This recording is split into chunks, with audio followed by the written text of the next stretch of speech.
రతనాలు రాసులు పోసి అమ్మిన చరిత్ర రాయలసీమది. క్షుద్బాధతో తలుపు తట్టిన ఎందరో అభాగ్య జీవుల ఆకలి తీర్చిన ప్రాంతం రాయలసీమ. ఊరూరా చెరువులు, దురువులు, కాలువలతో అలరారిన రాయలసీమ నేడు కరువు సీమగా మారిపోయింది. కాదు, మార్చేశారు. రాయలు రాజ్య పతనంతోనే రాయలసీమకు ఎక్కడ లేని చిక్కులు వచ్చి పడ్డాయి.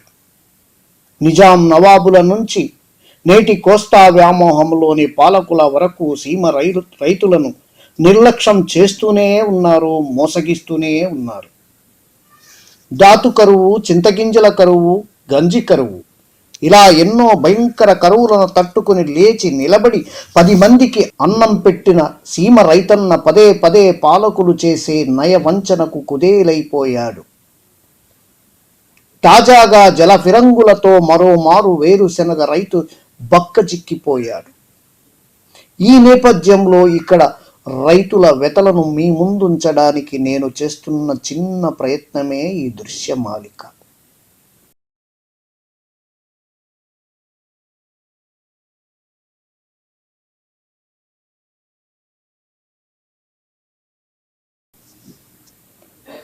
ఇదిగో ఇక్కడ కనిపిస్తున్న ఈయన పేరు శ్రీనివాసులరెడ్డి. ఊరు చంద్రగిరి మండలం రంగంపేట. మన ముఖ్యమంత్రి చంద్రబాబు నాయుడు స్వగ్రామం నారావారిపల్లె పక్క ఊరే. చంద్రబాబు ఇంటిపై ఎప్పుడైతే తెలుగుదేశం జెండా ఎగురుతూ వచ్చిందో అప్పటి నుంచే ఈయన ఇంటి మీద కూడా తెలుగుదేశం జెండా ఎగురుతోంది. ఇంకా ఎగురుతూనే ఉంటుందంటాడా పెద్ద ఆయన. అదంతా రాజకీయం. తెలుగుదేశం చంద్రబాబు ఎప్పుడు ఆ రాజకీయాలకు వచ్చినా ఆయనతోనే ఉండవు. మళ్ళీ ఎక్కడ మీటింగ్ జరిగినా, ఏడ మహానాడు జరిగినా నేను ఏడికైనా పూడ్చేది. నాకు చంద్రబాబు అంటే అంత ఇష్టం.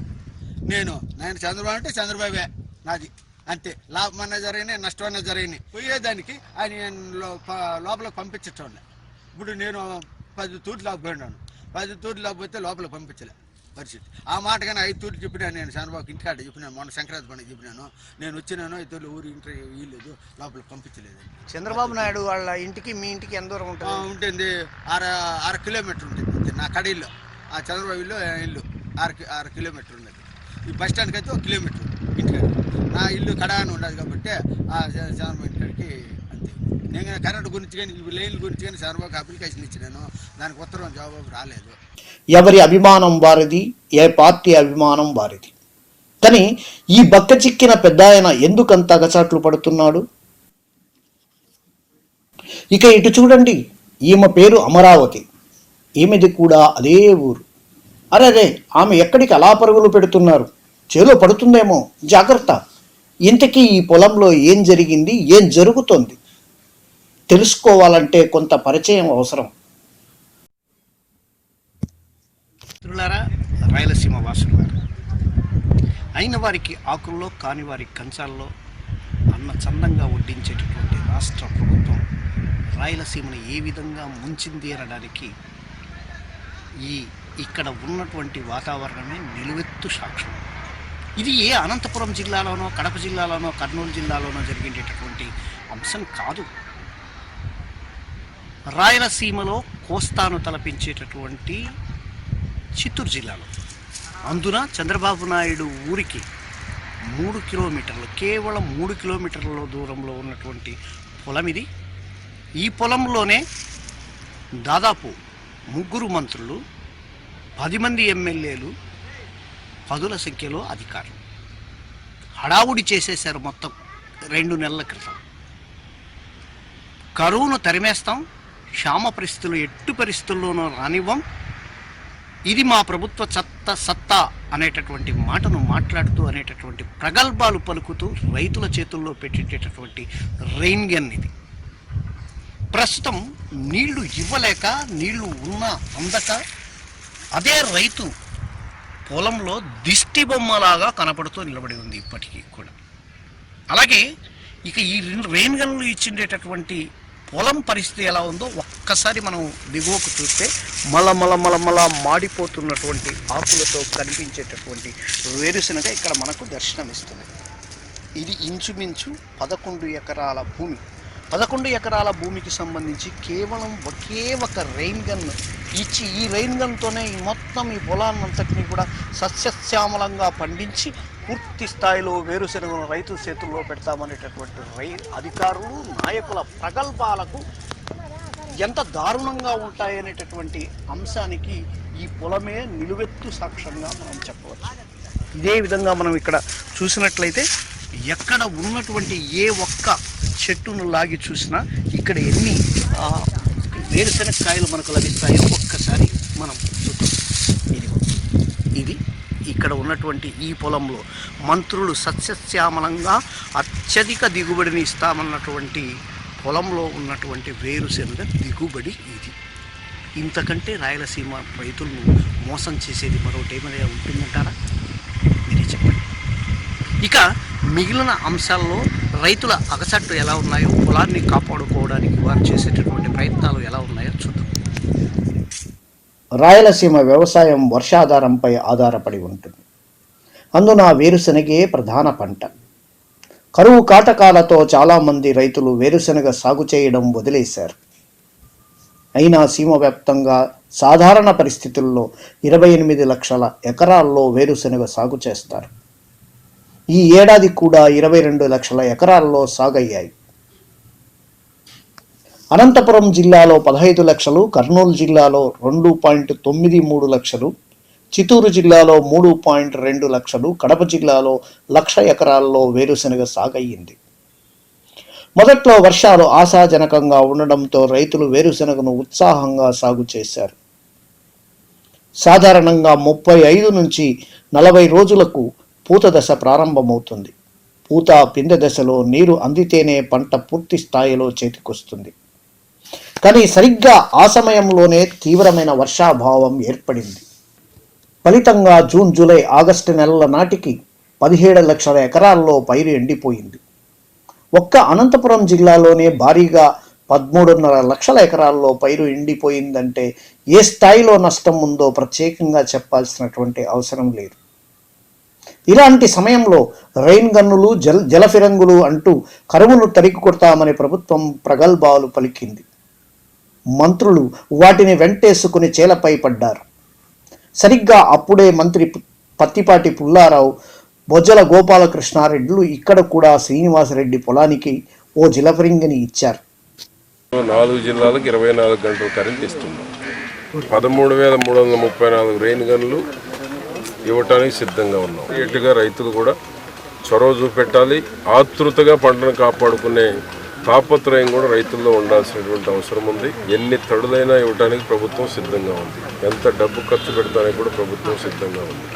పంటను కాపాడటమే చంద్రబాబు ప్రభుత్వం యొక్క ధ్యేయం. కరువుని తరుగు కొట్టడానికి, కరువు రైతులను చూస్తే భయపడే పరిస్థితి రావాలి అంటే ప్రతి ఒక్కరూ రైన్ గన్ సకాలంలో వాడుకోవాలి. సకాలంలో పంటను కాపాడుకోవాలి. ఎక్కువ దిగుబడి సాధించాలి. కనుక ఈ రైన్ గన్ వలన రైతుల్లో కూడా పనితీరు చూసిన తర్వాత ఆతృత కూడా బాగానే ఉంది. ఇప్పుడు 2వ తడి 3వ తడి ఇవ్వడానికి కూడా ప్రభుత్వం సిద్ధంగా ఉంది. జల ఫిరంగులతో పొలంలో అడుగుపెట్టిన మంత్రులు ప్రగల్భాలు పలికారు.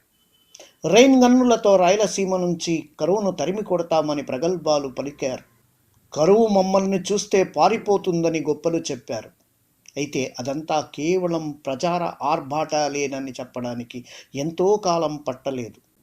తమ ప్రగల్భాల్లో భాగంగానే ఎకరాకు 4 ట్యాంకర్ల నీళ్ళిచ్చి పంటను కాపాడుకోవాలని రైతులకు అగ్ని పరీక్ష పెట్టారు మంత్రులు. ఈ పర్యాయం ఎక్కడ లేని ఎండలు అకాలంలో రావడంతో ఆ నీరు సరిగ్గా వారం రోజులు కూడా సరిపోలేదు. ఆ తర్వాత నీళ్లు ఇవ్వడంలో ప్రభుత్వం ముఖం చాటేసింది. రైతులే నీటిని తోలుకున్నా సొమ్ము మాత్రం చెల్లించలేకపోయింది. చివరకు చేతులెత్తేసింది. అధికారి పుల్లారావు వచ్చాడు, జాయింట్ కలెక్టర్ వచ్చాడు, అందరూ ప్రభుత్వం వాళ్ళు అగ్రి కాలేజ్ వచ్చారు. ఇంకా కూడా ఇంకా ట్రైన్ వాళ్ళు నీళ్ళు ఆ పూట అయితే 10 నిమిషాలు వాళ్ళు పనులు చేసుకుని వాళ్ళు వెళ్ళారు. చూస్తే వాళ్ళు మీటింగ్ వల్ల దాని ప్రయోగం ఉండాలి. మాకేమీ వచ్చింది. వాళ్ళు వచ్చారు, వాళ్ళు పని చూసుకున్నారు, వెళ్ళారు. అన్ని డిపార్ట్మెంట్ వచ్చింది. అగ్రికల్చర్ డిపార్ట్మెంట్ వచ్చింది, కరెంటు డిపార్ట్మెంట్ వాళ్ళు వచ్చారు. 7.5 ఎకరాకి 30 ట్యాంకర్లు ఇచ్చారు. చూసావా, ఎకరాకి 4 ట్యాంకులు లెక్కన ఇచ్చారు. 28 ట్యాంకర్లు ఇచ్చారు. చూసావా, దానికన్నా కూడా ఏం లాభం లేదు. ట్యాంకులు ఇచ్చారు, పెయిన్ గన్లు ఇచ్చారు. ఇచ్చినా కూడా కానీ 4 ట్యాంకులు ఒక 5 గంటల నేల కూడా తడవలేకపోయా. దాని గురించి ప్రయోజనం ఏమన్నది ఆగస్టులో ఇచ్చారు ఆ నీళ్లు కూడా లాస్ట్లో. ఇంకా ఆ రోజు నుంచి వాన లేకుండా మొత్తం మాడిపోయి ఎకరా చేరి ఒక 10 వేసినాను. 7 ఎకరాలు వేసినాను. 7 ఎకరాలు వేసి ఎకరాకి 40,000 ఖర్చు పెట్టినాను. ఈ శని చెట్టు మొత్తం ఎండిపోయింది పరిస్థితి. ఒక చెట్టుకు వచ్చి 20 చెట్లకు ఒక చెట్టు 5 కాయలు ఉన్నాయి. ఒక చెట్లో పూర్తిగా 20 చెట్లు ఉండవు, ఒక కాయ కానీ ఉండదు. ఇప్పుడు ఎండిపోయింది, కొత్త చెట్లు వస్తున్నాయి. ముందుగానే తేమ మీద పెరుక్కుంటే వాళ్ళని వర్షాలు రాకుండా నిలిచిపూసినాయి. వర్షాలు రాలేదు. అప్పుడు రేణు గన్ను వచ్చినప్పుడు పిందు ఉన్నింది. రేణు గన్ను వచ్చి మళ్ళీ ఒక దప్ప ఎకరాకి 4 ట్యాంకులు ఇచ్చినారు నాకు. ఆ 4 ట్యాంకులు కానీ ఎరకు డబ్బీ లేదు.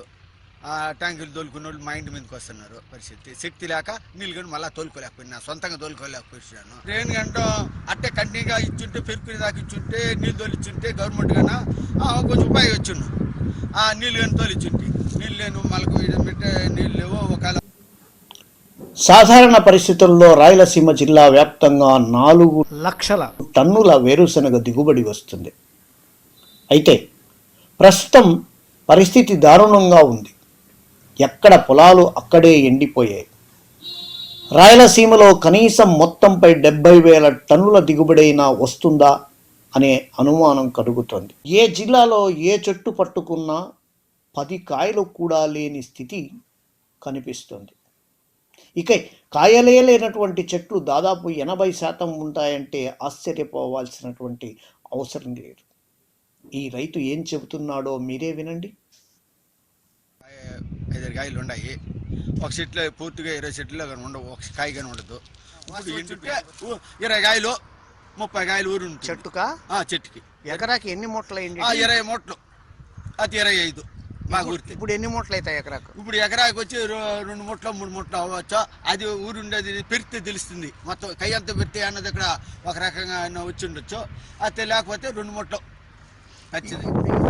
20 చెట్లు పెరిగినాను. 4 చెట్లు కాయలు ఉన్నాయి, 16 చెట్లు కాయలు, 14 చెట్లు కాయ ఉన్నాయి.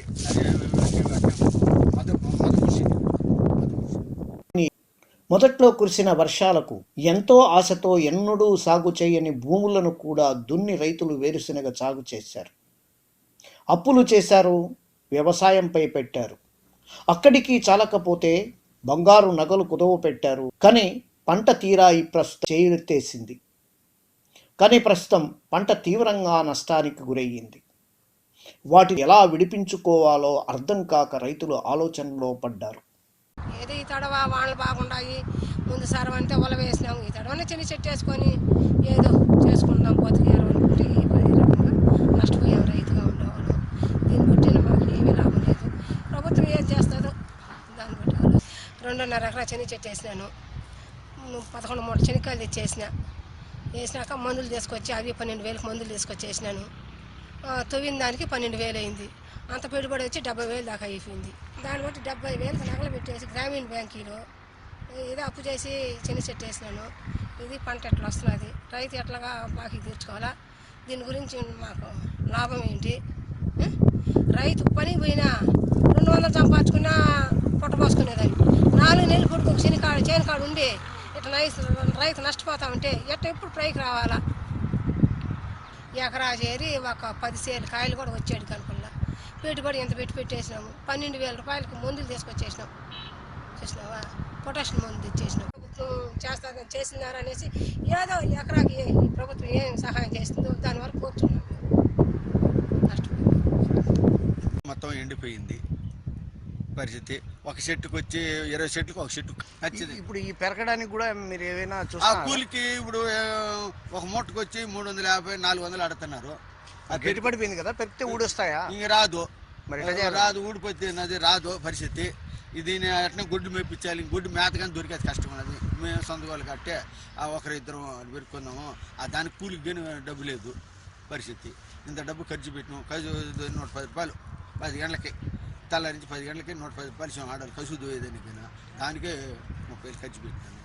చెనిక్కాయలు 40,000 ఇన్ని లెక్కేసి 1,00,000 పైన అయింది పరిస్థితి. నాకు నా ఎకరాకి 40,000 లెక్కన. పంటను కాపాడుకోవడానికి రైతులు నానా అసాట్లు పడుతున్నారు. పంట వడుపుకోవడానికి అవకాశం లేకుండా భూమి గట్టిపడిపోయింది. ఇక చెట్లను గుంజితే చేతికి కట్టె వస్తుందే తప్ప కాయలు వచ్చే పరిస్థితి లేదు. అలాగే వదిలేస్తే ఉన్న కాయలు భూమిలోనే పోతాయేమోననే భయం రైతుల్లో పుట్టుకుంది. ఇలాంటి పరిస్థితుల్లో అవకాశం ఉన్న రైతులు భూమిని కనీసం తడుపుకోవడానికి బోర్లను ఆశ్రయిస్తున్నారు. అయితే అందుకు కనెక్షన్లు ఇవ్వడానికి విద్యుత్ శాఖ అధికారులు 1,00,000 కొర్రీలు వేస్తూ వారిని వేధిస్తున్నారు. బోర్లు 4 బోర్లు వేసాను. 4 బోర్లు ఒక బోర్లు పడినాయి, 4 బోర్లు పూసాయి. ఆ 4 బోర్లకు వచ్చే 2,20,000 అయింది, 2,25,000 అయింది. ఆ అడుగుకి వచ్చి 110 కాడి నుంచి 140 దాకా తీసుకున్నారు.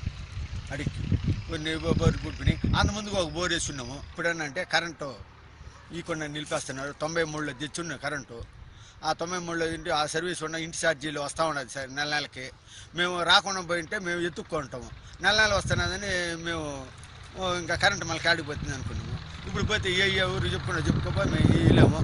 ఇప్పుడు కొత్తగా సర్వీస్ చేస్తే ఇస్తాము, ట్రాన్స్ఫర్ పెడతాము అని చెప్పినారు. అది కానీ మా భార్య పెడితే అప్లికేషన్ పెట్టున్నాను అంటున్నారు. ఇప్పుడు ఈ నెల నుంచి ఇంకొక రకంగా పచ్చగా ఒక రకంగా చుట్టుపాటు పెరుక్కోను గొడ్డు మేతకే. ఇప్పుడు గొడ్డు మేత కానీ దొరికేది కష్టం. బొరుగా మురుకులు మారి తునిగిపోతున్నది పరిస్థితి. ఈ కరెంట్ లైన్ కానీ నేనే లాక్కుంటున్నాను. వాళ్ళు మేము డబ్బు ఇస్తా ఉంటే కానీ వాళ్ళు నువ్వు లాగి అన్నీ రెడీగా పెడితే మళ్ళీ మేము వచ్చి కనెక్షన్ ఇస్తా అంటున్నారు. అది కానీ వైర్ కానీ నేను ఇంకొక ఇంటి సర్వీస్ ఉండేది ఇక్కడ తీసుకొని ఇంటికాడ ఆ వైర్ తెచ్చి ఇక్కడ పెట్టుకున్న శక్తి లేక వాడు 3 కాయలు వైర్ తీసుకోవాలన్నారు. 5 కాయలు వైరు. నేను ఆ శక్తి లేక మళ్ళీ నా వైరు ఇప్పుకొని వచ్చి ఈడు బిగించేదని కానీ వాళ్ళు రానన్నారు. మీరు తగిలిచ్చి పెడితే మేము వస్తాం అన్నారు.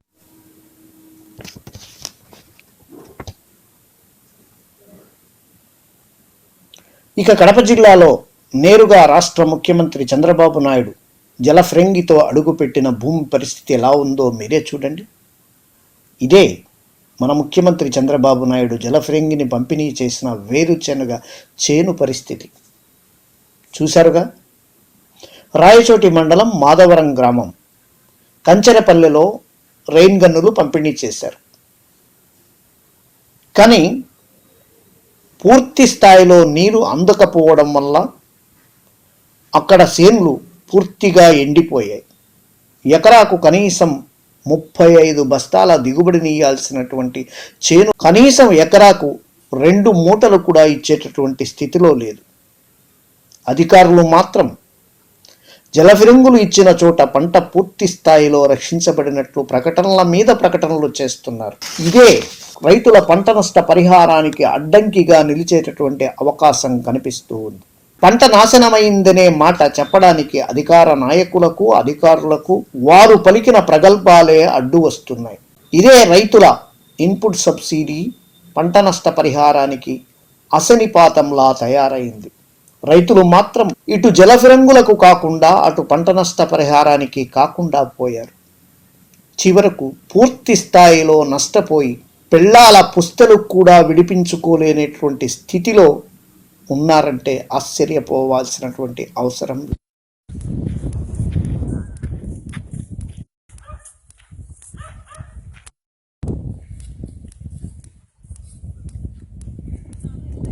దిగువకంచరపల్లి రైతులము మా పల్లెకాడ సీఎం ఏమో మీటింగ్ పెట్టాడు. ఇన్పుట్ సబ్సిడీ 90% ఇస్తా అన్నాడు.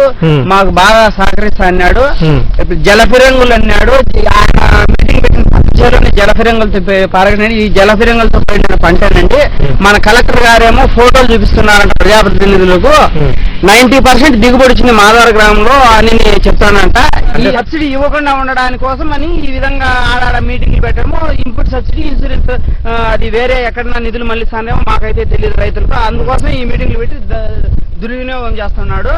ఇప్పుడు ఆయన ముఖ్యమంత్రి గారు ఇంత ఖర్చు పెట్టినారు కదా, ఇప్పుడు అదే విధంగా ఖర్చు పెట్టి ఎక్కడెక్కడ మీటింగ్లు పెట్టి అక్కడికి వచ్చి చుట్టుపక్కల ఆయన చెక్ చేసి జలఫిరంగులు పెట్టింటారు కదా, ఆ పొలాలకు వచ్చి చూస్తే ఆయన క్షేత్రస్థాయిలో పరిశీలిస్తే తెలుస్తుందండి.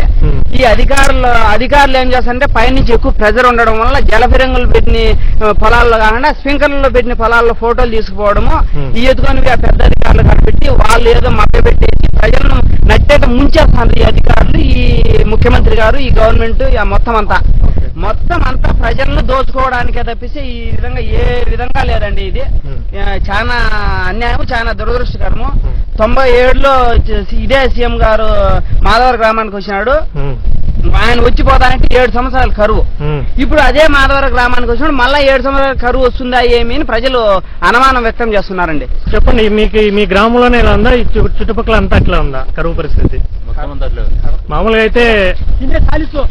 అయితే ఎకరాకి ఎన్ని మూటలు అవుతాయి మీకు వేరుశనగ? మామూలుగా అయితే 35 అవుతాయి. ఇప్పుడు ఒక్క మూట కూడా కాలేదు. చాలా దారుణమైన పరిస్థితి. అయ్యయ్యో, అదేంటి పైరు ఉండే వేరుశెనగ చేలో ట్రాక్టర్తో దున్నేస్తున్నారెందుకు అనుకుంటున్నారు కదూ. అదే మరి ఇక్కడి రైతుల దీనస్థితి. లక్కిడిపల్లి మండలం మద్దిరేవుల గ్రామంలో ఈ దారుణ పరిస్థితి నెలకొని ఉంది. అక్కడ ఎండిపోయిన పంటలకు నీళ్లు కట్టేటటువంటి పరిస్థితి లేదు. నీళ్లు కట్టకపోతే ఒక్క వేరుశెనగ చెట్టును కూడా బయటికి తీసుకునే అవకాశం లేదు.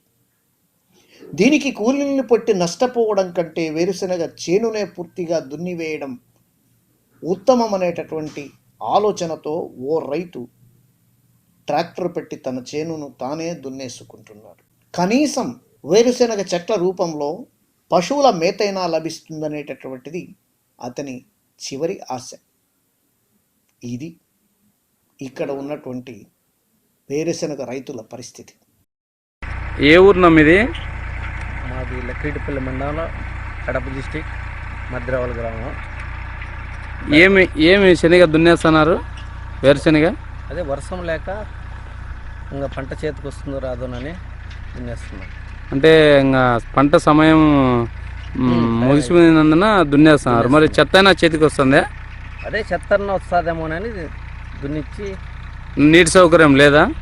సౌకర్యం ఏం లేదు. ఎన్ని ఎకరాలు వేసినారు మీరు? 5 ఎకరాలు వేసినాం. 5 ఎకరాలు కూడా ఇదే పరిస్థితేనా? అవును. చూసారుగా ఇప్పటి వరకు మన రైతులు పడుతున్నటువంటి బాధలు ఏ విధంగా ఉంటాయి. విద్యుత్ లైన్లు లాక్కోవడానికైతేనేమి, చివరకు భూమిలో విత్తిన పంట చేతికి వచ్చిన తర్వాత వేరుశెనగ పంటను లాక్కోవడానికి కూడా నీళ్లు పారగట్టాల్సినటువంటి పరిస్థితి ఏర్పడింది. అంటే సీమ జిల్లాల్లో వాతావరణ పరిస్థితులు కానీ, కరువు దుర్భిక్షం కానీ ఏ స్థాయిలో ఉంది అనేటటువంటిది ప్రత్యేకంగా చెప్పాల్సినటువంటి అవసరం. వెనుకబడిన ప్రాంతాలను ఆదుకోవాల్సినటువంటి ప్రభుత్వాది నేతలు ఏ విధంగా వ్యవహరిస్తున్నారు అనేటటువంటి మాటల్ని రైతుల నోట్లతోనే విన్నాక ఇప్పటికైనా రాయలసీమ వాసులు, రాయలసీమను కోరుకునేవారు ఖచ్చితంగా ముందుకు రావాల్సినటువంటి అవసరం ఎంతైనా అంత అవసరం పడుతుంది.